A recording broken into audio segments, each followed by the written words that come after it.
It's an all Hollywood Roundtable today. We've got Gary Jones, Ellie Harvie, and Tom Braidwood. Stick around.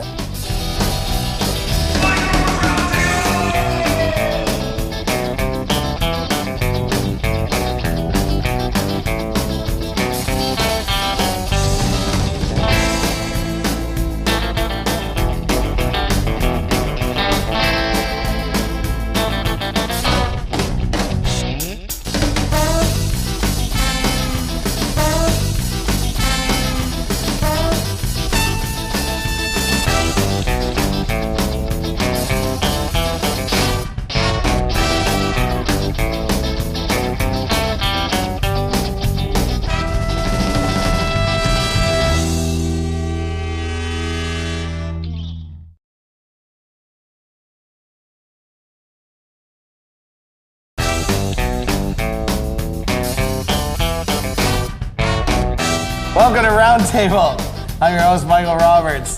Tonight on the show, my guests, actor, comedian Gary Jones, actor, director, producer Tom Braidwood, actress, comedian Ellie Harvie. Thank you. Oh, good. They don't think she's me. No, it's a retro. That's perfect. We're not in the same category, slightly different. Yeah, it is. We go out for different things. Comedian. Oh, man, I missed that one again. I bet you don't go out for the same thing. You ever been out for the same thing? Yes, we have. The same part? Yep. Same part? Yeah. That's when we went, I actually got it. That's how I remember.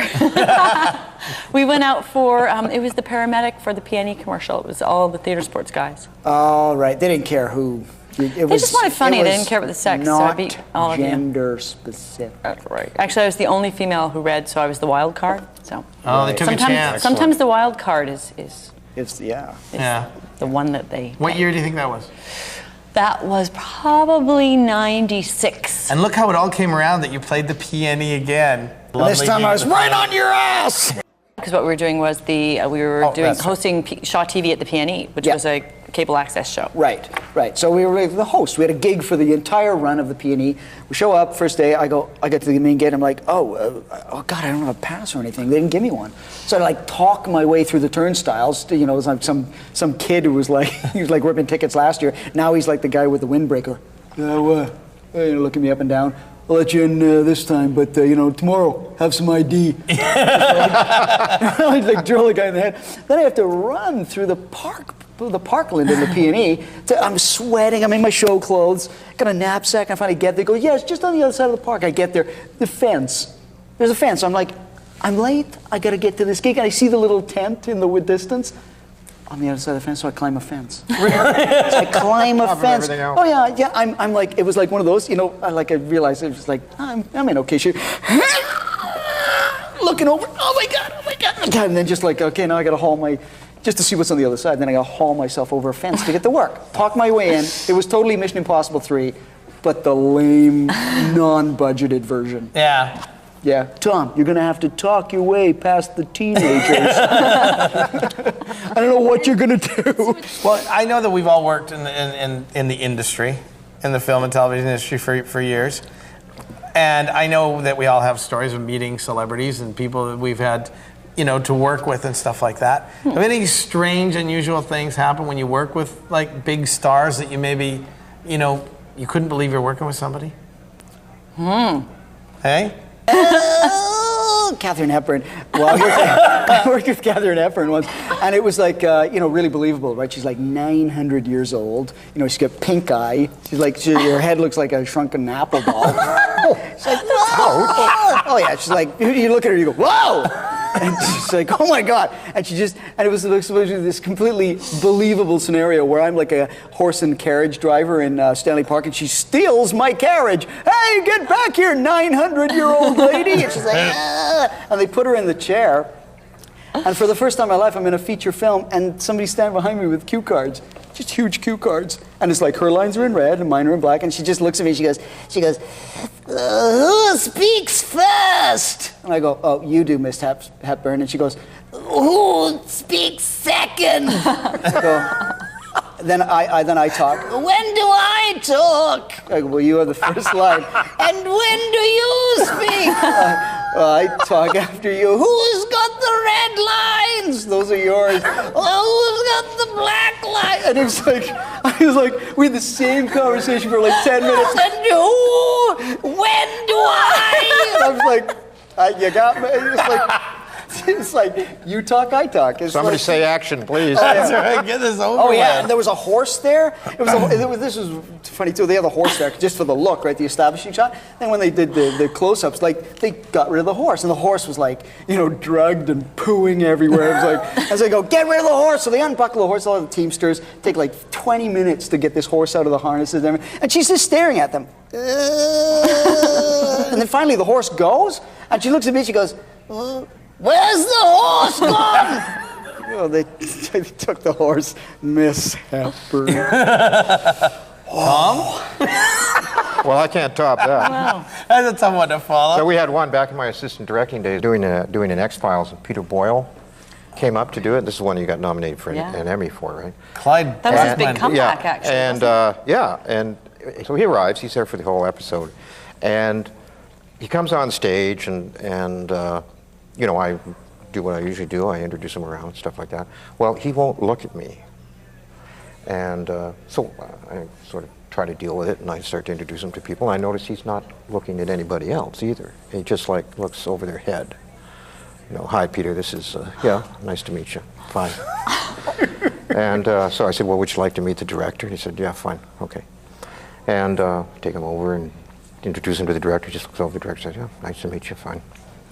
And we realized that his agent had accepted the job for him. He had never seen X-Files, hadn't even heard of it, didn't know what it was, had never been to Vancouver, was in between jobs, so he did it. He said he'd do it, and the agent just phoned him up, said, you're going to Vancouver, you're doing the X-Files, and he didn't ask any questions, he just went, but he had no idea what was going on and who we were and anything. And for 2 days, even on stage, when he worked with the other actors, he looked over their head. Really? He wouldn't talk to them, But after 2 days, for some reason, something clicked and he warmed up. But it was an amazing thing to watch, because whoever he talked to, it was just right over their top of their head. So sometimes when you hear these stories about actors, you hear about some actors come to town and they go, you can't talk to this person. Don't look at them in the eye. Don't do this. Don't do that.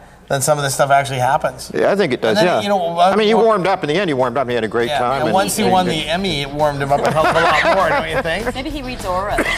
That's what he was doing. Reading auras. Stick around. We're on Roundtable. We'll be right back with more.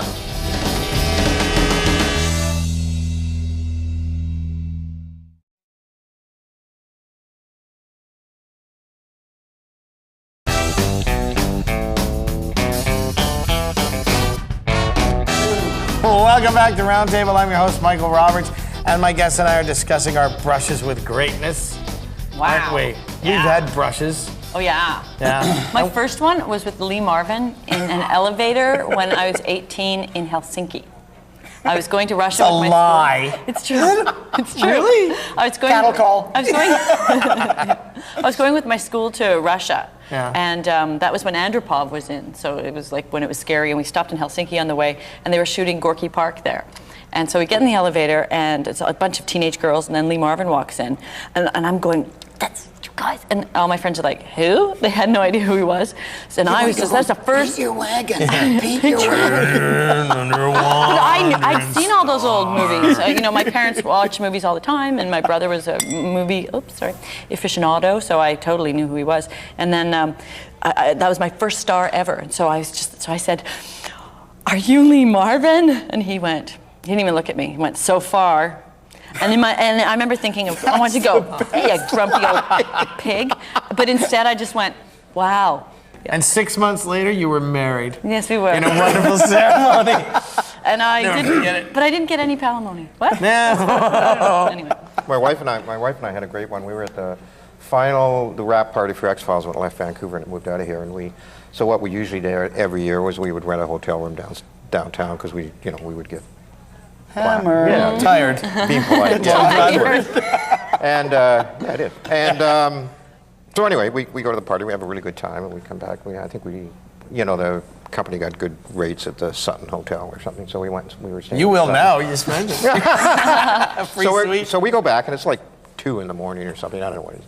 And we walk into the lobby, and we walk onto the elevator. I push the button, the elevator doors open, and we walk on the elevators. Nobody's around, right?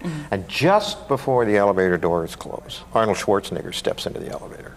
And my wife's jaw just like goes, and we're standing there, and she's just like going nuts, and she's kind of going like this to me. And I said, I'm nodding, I'm going, Tom, beat him up. Don't say anything. You said you could. Please She don't had to say say anything. something. So Ask him to bring the car around. It's really, really quiet, and it's really quiet. Nobody's talking, and we're just going along. We're going up. He's obviously got the penthouse or something like that. And we get up to the 8th or 9th floor or whatever it is, and doors open, and we get out, and my wife just can't stand it. She turns around and looks at him, and he just looks at her and goes, "Have a nice night." And the door's closed, and he's gone. See, that's much cooler. And Tom's lying beside her, a huge shotgun blast to the chest.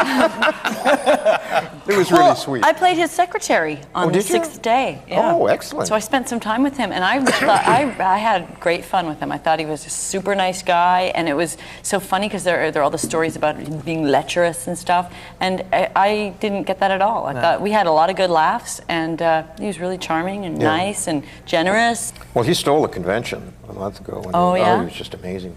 The crowd just like, he was amazing. You have a story, though. I'm going to make you tell this story because you told this to me once, and it was great. Just working with Mickey Rooney. Mickey Rooney? Yeah. Yeah, I thought it was going to be, just such a cool experience. And my attitude is like, hey, if I'm in this film with you, I'm good enough to be in the film, so I don't, Yeah, you and Katharine Hepburn are equal. Yeah. so I just did it back to her. I'm as good as you. And but of course I get sucked in. Because I think I'll get a picture of me and Mickey Rooney from my parents to go, hey, look, I'm working in film and TV. And he's doing like the Black Stallion up here, like that. Yeah. Just sort of straight to, internet or whatever. And a buddy of mine is ADing on it, and he goes, okay, look, here's the deal. Bring your camera, and I'll take some shots of you and Mick on the set, and then afterwards, you go get your picture taken with them. I'm like, okay, great. So of course we're all waiting around, waiting. The show's like not starting. It's taking 10 minutes. Finally, it's like you just hear on the set, Mick's here. And you look down the thing, and like there's Mickey Rooney with like stuffed into cowboy boots, and he's walking, and everybody's kind of running behind him. Total munchkin. He's like this high with cowboy boots on, right? He's like, and they're all running behind him, and he gets on set, and he goes, hey, how you doing? Hey. And it's like the set just like lights up, right? And they go, so Gary, this is Mickey Rooney, and I go, hi, Mickey, and he goes, call me Mick. So I go, okay, hi, Mick. And then he goes, okay, ready to go? And he goes, oh, where's my script? And they give him the script, and he goes like this. This is how he reads his lines. I got all my lines memorized. He goes like this. Okay, let's go. And he knows them? No. Just want to make sure he was in the show. Yeah. He just goes, okay, great, let's go. And he starts yelling speed and action. He just yells it all. His acting is like this. So, what's wrong with the black, Doc? Because I was like the vet. What's wrong with the black? You think she's gonna be okay? And I'm just like, well, I might have to give her. I'm just like fading. He's like, oh, really, Doc? Oh, And when I saw the show later, I was like, I wasn't even on Scream. I should have gone, well, I don't know. I don't know what's wrong with the black. Give her some pills. And then the yell cut. Mick's gone. He literally bolts. Hold this thought for just a moment. We're going to cut to a commercial and come back for the climax of the meeting between Mickey Rooney and Gary Jones here on Roundtable.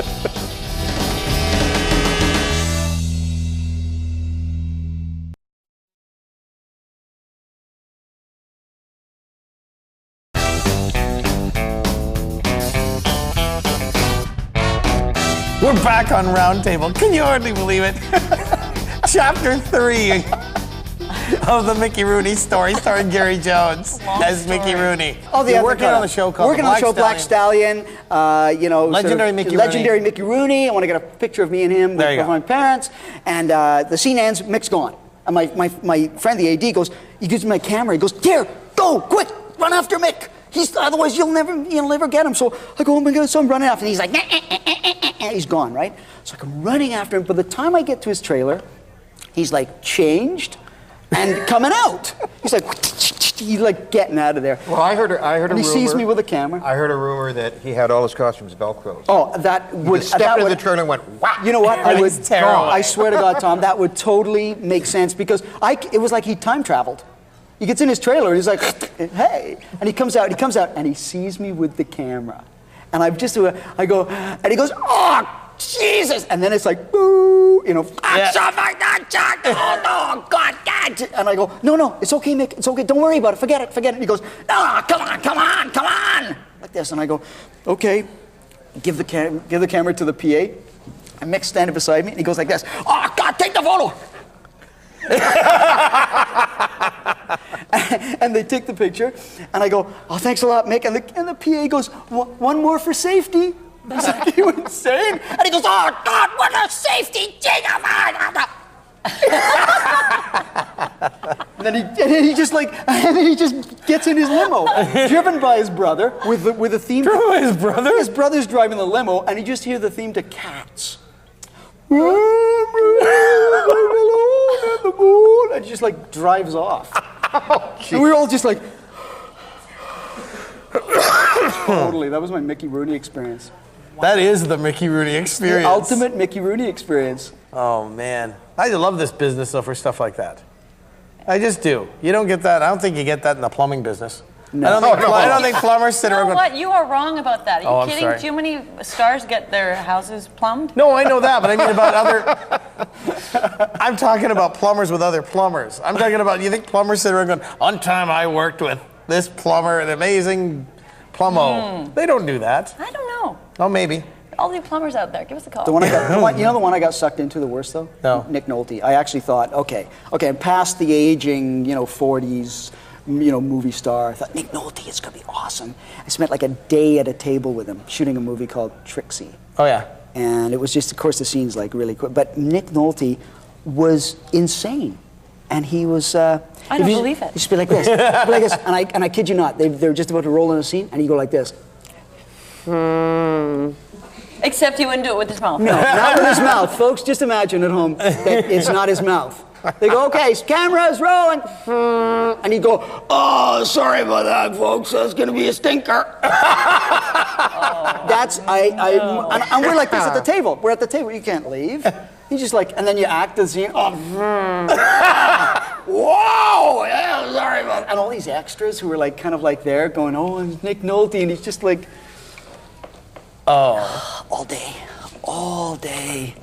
It was brutal. There's got to be some kind of upgrade to pay. Every time, it's danger like pay or they sucked me in. I thought it was going to be fantastic. Oh, they were insane. Of course, they're insane. I did a movie with Mark Singer. You know, Mark Singer played Yeah. Beastmaster. Yeah. The He was in Beastmaster. V, too. Yes, he was in V. And I mean, he's a really nice guy and everything like that. But I remember we were doing this scene, and he would do stuff like he would lean across. He would say to me, before we shoot the scene, I want you to like imagine there's like a circus in here, and there's monkeys on a thing, and there's a thing and a unicorn, and I think we're ready to go. Let's go, action. And I'd be like, There's monkeys on a what the? And I remember working with him. Well, that's what you said to us all before we started this show. Guys, there's monkeys on But things. I was, and then Steve Basic, who you mentioned earlier, were in Andromeda, and he was the movie with us, and I remember him and I we just got to look at. And we do it to each other afterward. There's a big carnival going on, and there's fruitcake available to everyone. I think we're ready. And we just do these things going, I don't know what he's talking about. I don't know what to do. Or he'd do this at the table. We'd be across the desk, and he'd talk to you like this. Hey, Gary. Gary, listen, Gary, when we do this scene, listen. I don't know what's going on. But I had this look on my face at Normal one. people, they were all normal. I thought they were, but I had this look on my face when he was telling us this way, and I was like, and I didn't realize it was that obvious. And he looked at me, see that look? The look you got in your face, like you don't know what the hell's going on? You think I'm crazy? That's good. Use that. And I went, oh, it showed. I thought I was hiding it, right? Oh. You know what people take when people in town take like on-camera acting workshops and they go with acting coaches.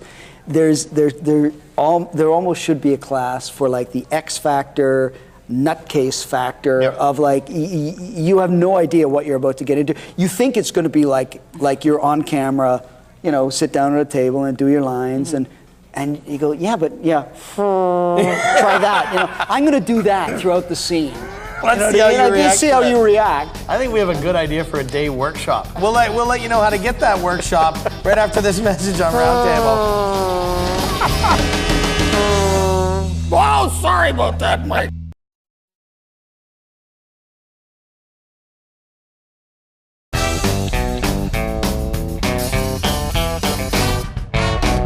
Welcome back to Roundtable, and once again, that's another show. That's a half hour of stinker. I really want to thank my guests, Gary Jones, Tom Braidwood, Ellie Harvie. Thank you so much. And here's your opportunity if you have anything you'd care to plug, a website, an upcoming something or other in general. Oh, Tom and I are going to England. Yeah. Yes, you're going to be in England for those people. So if you want to see us, that's where you're going to Come to What's it England. called? What's it called? It's like a It's the London Expo Sci-Fi Convention. Sci-fi convention. Yeah. Cool. Yeah, and Tom and I are going to be signing on a Saturday and Sunday for 7 hours every day. I don't know. How come we're not invited? What do you got coming in? I've got a cartoon. I don't know when that's coming What's it out. called? Alien Racers. I'm Did you get Gatekeeper that? Kitani. Wow, congratulations. And that's a whole new world, the cartoon world. whole new world. I don't know what any of those actors really sound like because they all talk in voices the whole time. We'll find out another day. Thanks for joining us tonight on Roundtable, and as usual, taking us out, the Sandy Allen Quartet. But let the other people speak, Gary Jones. Let the other people speak, Gary Jones. They came to do some talking, not to hear your endless squawking. Let the other people speak, Gary Jones. Your take on Mickey Rooney really proved that he's a loony, and your Katharine Hepburn story made us lose control. But we'll never know just what the other guests were there to say. Did they have the cure for cancer or know who shot JFK? Let the other people speak, Gary Jones. Let the other people speak, Gary Jones. The only thing we're missing is the chance to watch you listen. Let the other people speak. You can really talk a streak. Let the other people speak, Gary Jones.